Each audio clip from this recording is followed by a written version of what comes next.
We've got to build for the convenience of the resident and staff, not for investors' pocketbook. A dementia diagnosis isn't the end. It's a change in the ending. Every senior living building in America has the same design flaw, and it's hiding in the hallway. Francis has spent 11 years finding what other people missed as a patent examiner. Then he turned that same eye on senior care and found it in the one place nobody thinks to look.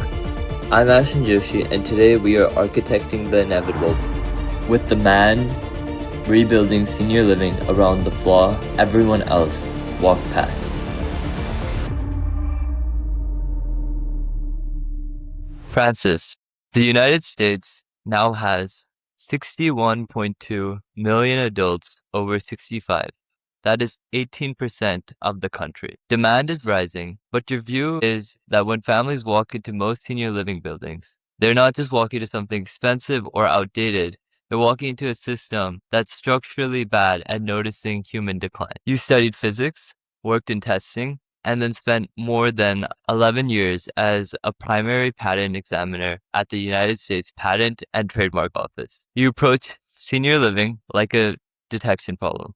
When you look at a 100-bed building with long hallways and segmented staffing, what is the system failing to detect? Great question, Ashwin, and I want to say thank you for having me on your show here. I'm looking forward to this discussion. I think it's failing to detect how our teams interact with the residents, right? Because if you think of the long corridors, there's a lot of blind spots, right? Where's that community-driven purpose? Where's that spot that residents want to come out to, right? If I open my door and all I see is a long hallway, and I have cognitive challenges, I'm not going to step out. I'm confused of where I'm here. And so that's my biggest thing is I feel the hallway design itself is a huge problem for encouraging people to leave their room. And for those watching, Francis is the co-founder of Assured Senior Living and the co-host of Mavericks of Senior Living. Assured, their public thesis is that aging in America has been defined by large institutions, long hallways, and one-size-fits-all care for too long,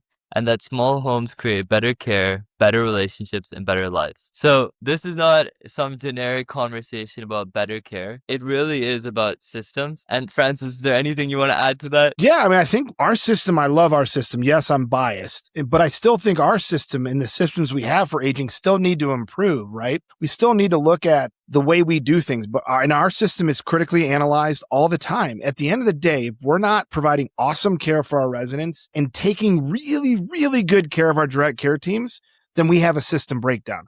Those are the two most critical people or groups that we as leaders, as owners, as operators have to take care of. And building design, building layout can play a really big impact on their successes. And when you say our successes and this design problem that has permeated the industry, if you strip the emotion out of it for a second, just look at the environment as a system, what are a couple of the top things that a large institutional building gets wrong first? I think it's room sizes.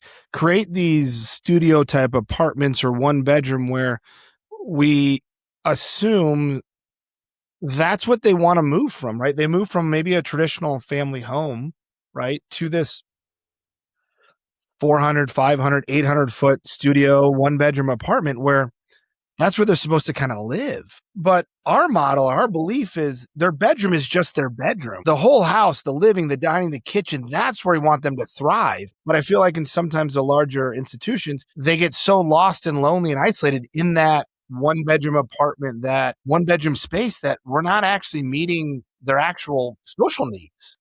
And when the door's closed, what really happens behind closed doors? You don't know how much they're eating, they're drinking. Are they happy? Are they sad?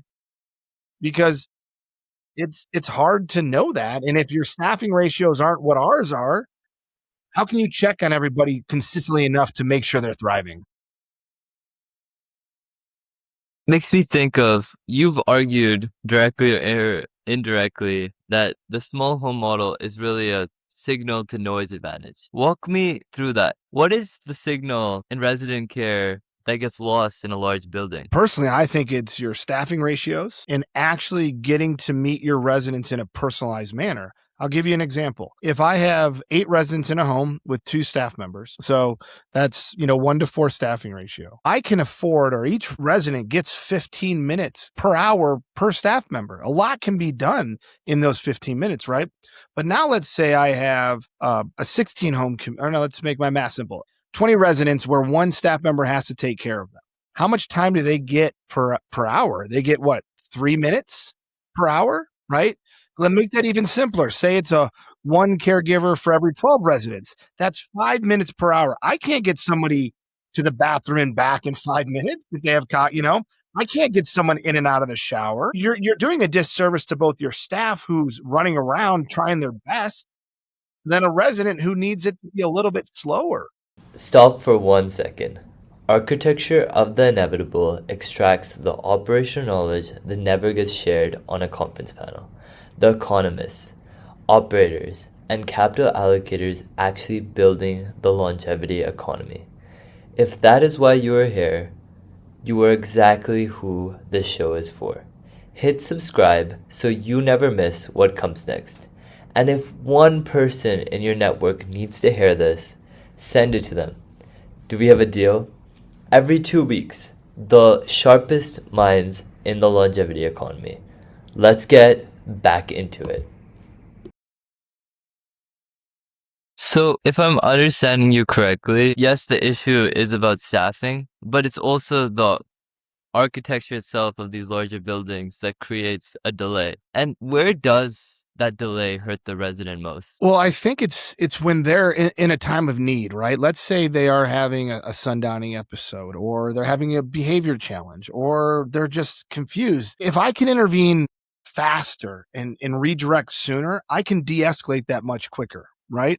But if I have to run from one side of the hall to the building and the other side, and I got to figure out where that room is, that's 1, exhausting on the staff member. 2, the resident might be waiting longer than they needed to get some type of positive intervention. And so what can happen is, right, the behavior challenges can begin to amplify, right? So if I take too long to redirect from a challenging situation, that can pop up a challenge for the whole community, right? Because the energy can percolate, essentially. Percolate. Go a bit deeper on that. Yeah. So if I have a resident having a really rough afternoon, it can affect all the residents around them. So then all of a sudden everyone is amplified, and maybe they're a little shorter or having more anxiety or more stress that day. But if I can connect with that resident in a manner that I slow down, that I know them so well that I can help bring some more joy to their day, that can tamp down that stress of the whole cohort or the whole group there, because my staff is able to slow down and meet that resident exactly where they are before it gets out of control. Speaking of environments, what does a good environment allow a caregiver to notice early that a bad environment hides? I think it's allowing them to have eyes on multiple residents at the same time.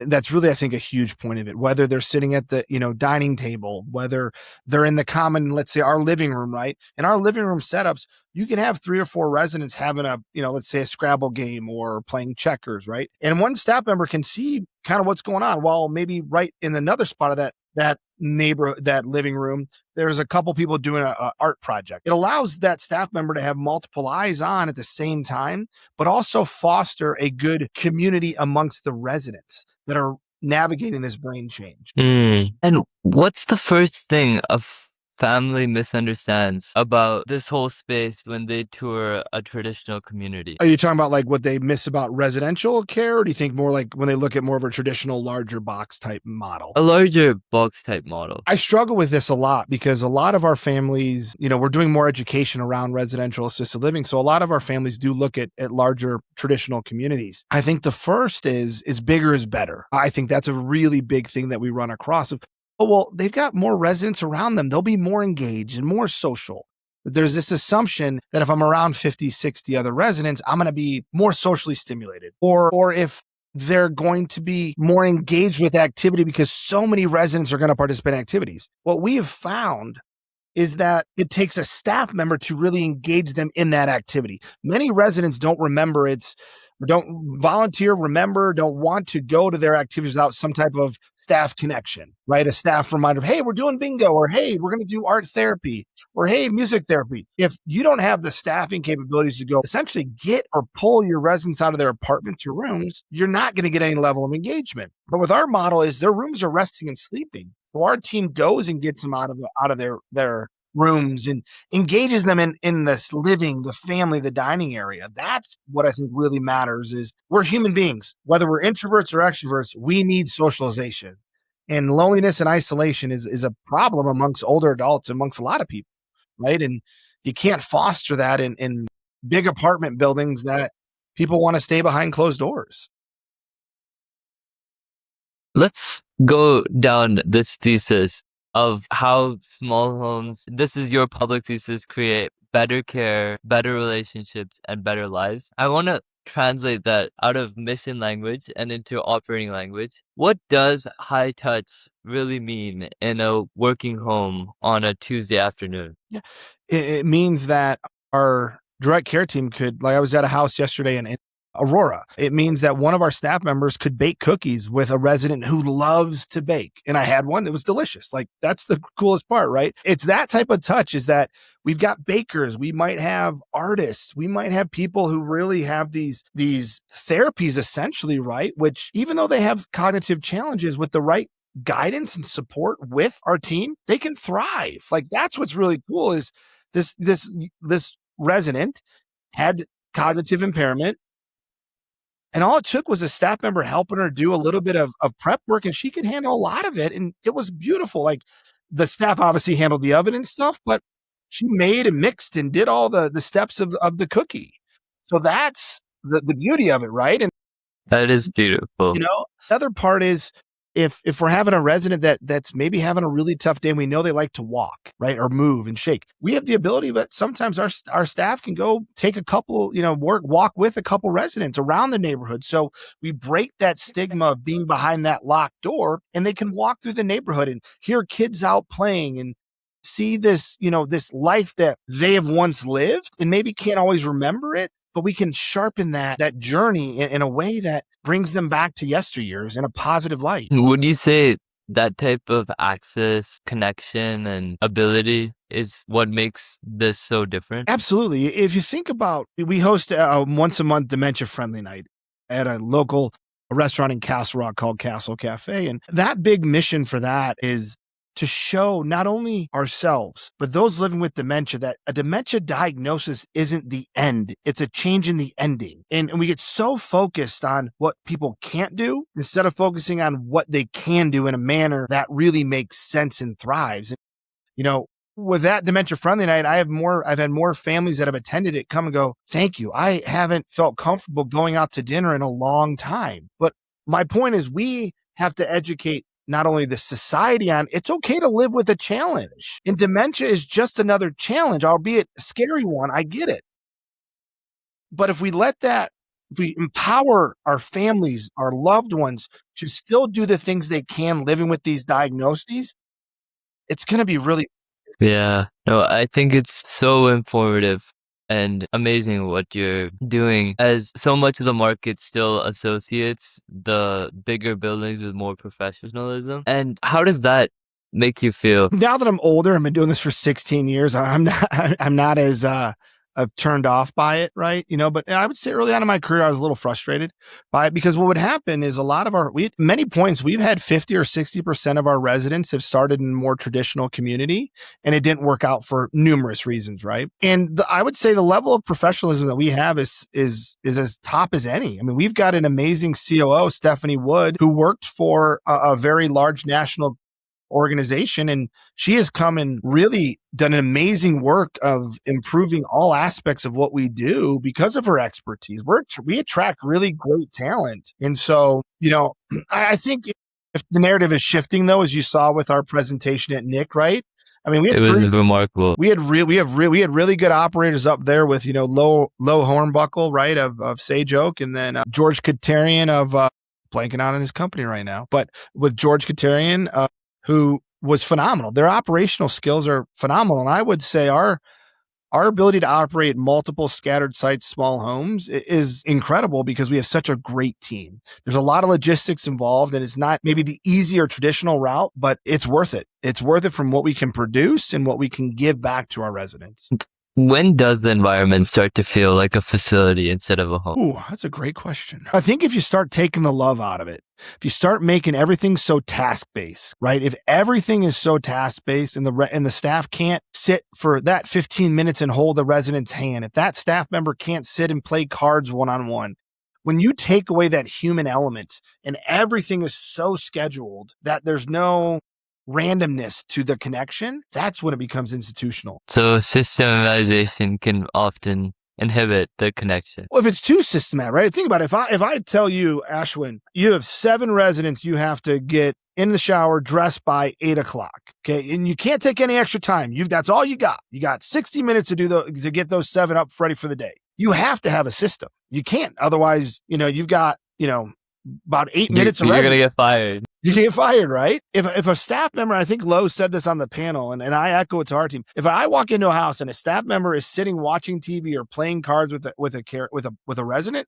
they're not getting terminated or fired. They're getting celebrated because they're spending time with the residents in a manner that really makes sense for that resident, right? Well, sometimes other organizations, hey, you got to get that task done at this, and this. And if you sit down and talk to a resident, you lost time, And then to continue on to your point, if I dropped you into a new memory care building and gave you 5 minutes, what would you look at first to know whether the model is working or broken? Room size, hallway, and the ease to find the common spaces. You want me to elaborate kind of why that is? Go ahead. Yeah, because I want the residents to be independent and empowered to move throughout the home or the community as easy as possible. At the same time, I want to empower them and encourage them to get out of their rooms and engage with either staff members or other residents so that we can, again, everyone wants more independence, and I am all for that. So we have to set the environment up that's easily navigatable for someone living with cognitive or brain change or any of those diagnoses. And that's why I'm a believer of bigger isn't always better in that, because sometimes commercial construction requires a certain way, whether it's value-add engineering, right? Construction costs, things like that. Yeah. This all makes me think of how much demand is pressing on the senior housing industry. I mean,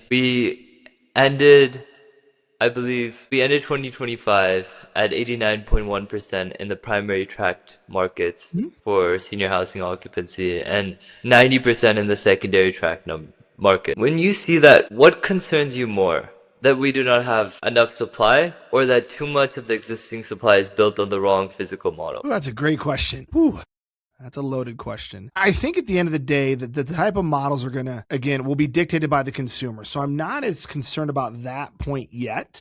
I'm more concerned about how we're going to build at affordable costs that we don't outprice majority of our aging adults. That's a big concern. I'm more concerned about how we provide a super high level care for all people that have aged without breaking the bank, without breaking their budgets, without driving, these costs out of control. And that's why, I really think we've got to look at how we construct and how we maintain buildings and things like that, because those are hidden costs, right? Building maintenance is a huge hidden cost, especially on a commercial building, right? And that impacts your return and your operating income and all that stuff. And so I'm more concerned, yes, I think we need to slow down these luxury high-end builds and build some different models. Absolutely.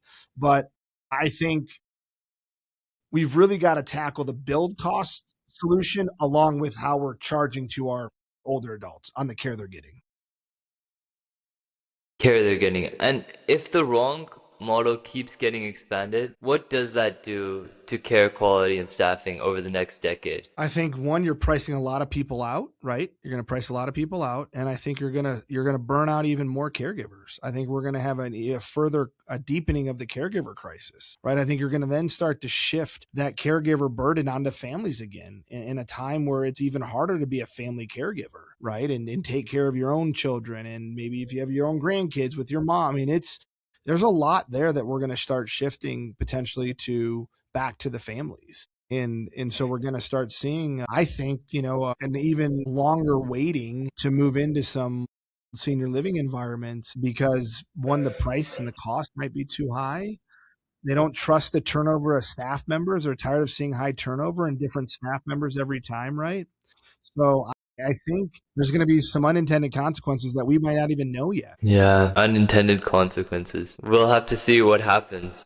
And Well, I can give you an example. In Colorado, Medicaid's being cut by 2% across the board starting July 1st of 2026 here, which 2% might not seem like a lot, but if you think about it this way, we only get about $4,000 a month per resident on Medicaid in assisted living, no matter their care. It also covers for memory care as well too. So now you've lost, 2% there. Inflation's going to be a minimum of 3%. So starting next year at a minimum, you're down 5% on your revenue without even increasing wages, increasing food costs, anything along those lines, right? And so that's going to have an impact, right? And how do we support those that are low income if state budgets are being balanced by reducing resources to some of our most vulnerable population?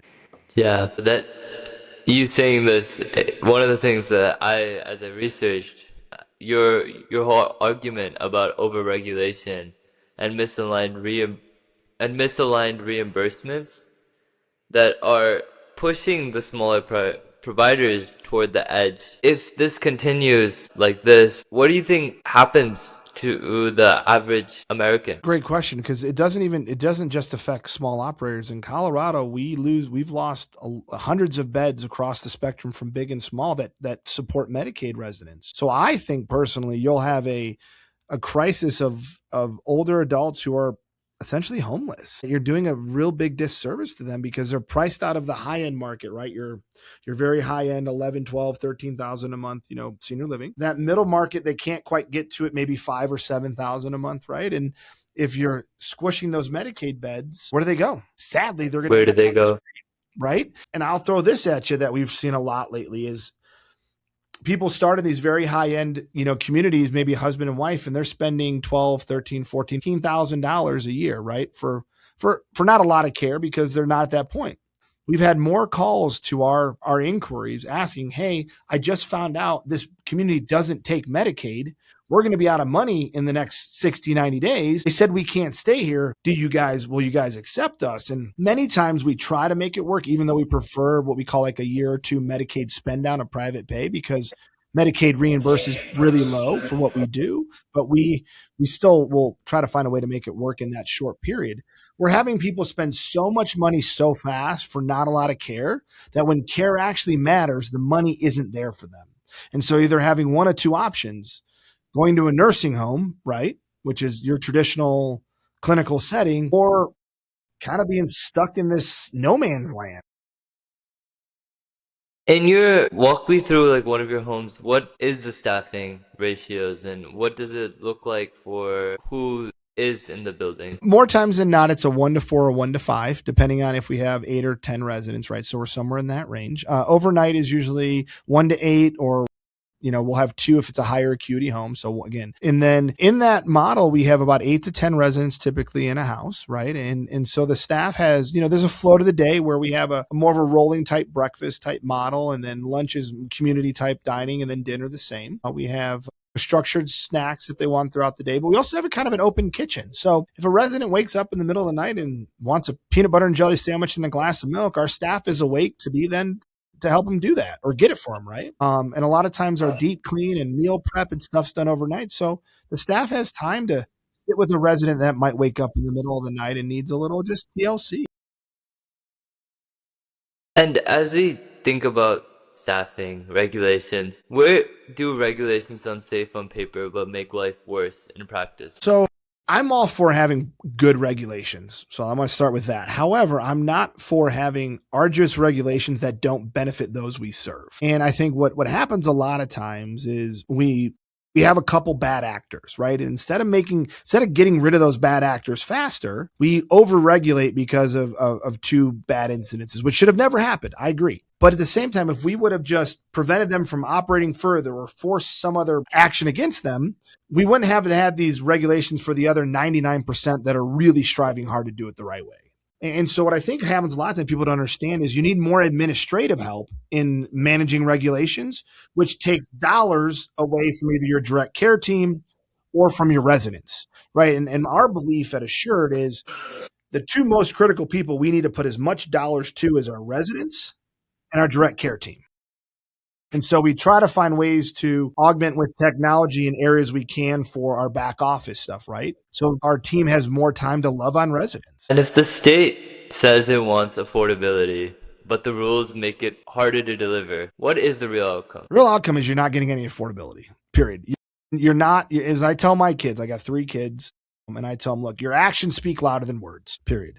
Same thing we do in society. If we really want to take care of those that are less fortunate or those that are aging or those that have disabilities, our actions and our dollars have to actually do that. We can't do it through some study that takes 5 years to determine we need more affordable housing. Yeah, I could have told you that in about 30 seconds. Like we don't need a 5-year study that costs, I don't know, $100 million. I'm just making stuff up, obviously, right? And I think that's where we get ourselves in preventing these bad actors, right? And so we overregulate to prevent the 1 or 2 bad actors that if we would have just hammered them from the beginning and never let it get as far as it did, it'd be a moot point. And so personally, I think that the reason you don't have affordable housing, the reason we struggle with affordable senior living is the bureaucracy to actually get something built today is 10 times harder than it was 10, 15 years ago. Who pays the price first? Operators, caregivers, families, or residents? The residents. It's those who are taken care of because they don't have the housing that meets their care needs at a price that they can afford. At the end of the day, the operators are always going to find a way to make it work. That's why I think you're seeing a larger group go for that very high net worth, right? They want the $15,000 a month assisted living. They want that rooftop, bar in, with the ALMC. You're seeing that attempt to grab very high net worth, aging people because they can afford the bureaucracy to build, right? And so at the end of the day, it's going to hammer middle class to upper middle class people. Speaking of building and infrastructure, this is the part I think investors should hear. If the small home model solves for intimacy, visibility, and response time more effectively, why does capital still keep flowing toward larger institutional formats? Because it's easy to look at large senior living as a real estate only play. So you never have to really worry about the operations because you've got an apartment style building, right? But our model, the care and real estate go hand in hand. And so you have to acknowledge that the value is not just in the real estate, but it's in the operations that's done in the real estate, which is why, I think I talked to somebody in Seattle or Washington at the conference, and they said, an 8 or 10 bed home can be somewhere around $2 to $3 million, right? Because, the real estate cost plus the care cost, right? And so you have to look at it as a whole package. You can't just begin to separate the real estate out like you can in a traditional big box 100 unit community. You've also talked about office conversions and reusing existing buildings. Tell me a bit more about what you think of that. Yeah, I'm intrigued by that just in general. I haven't done one. I'm just trying to think outside the box here of, if we've got some, again, vacant office space and we know we need to create some type of revenue for the cities or for city centers, whatever it may be, maybe it's really time to start kind of putting it on its head and figuring out, what are ways we can affordably, again, convert them, meeting certain demographic need of maybe it's staff housing or quarters with the senior. Just getting creative for that, or even looking at some schools that we're shutting down. Schools can be the epicenters of neighborhoods, right? For especially elementary schools. Is there a way to be able to have the counties or the state or the school district be part of that landlord process so that they can collect some revenue or profit, right, from this senior or aging community that then helps their tax basis because it's declining or whatever it may be. Just starting to look at a bigger ethos around that philosophy without making it overly complicated, right? Without making it overly complicated.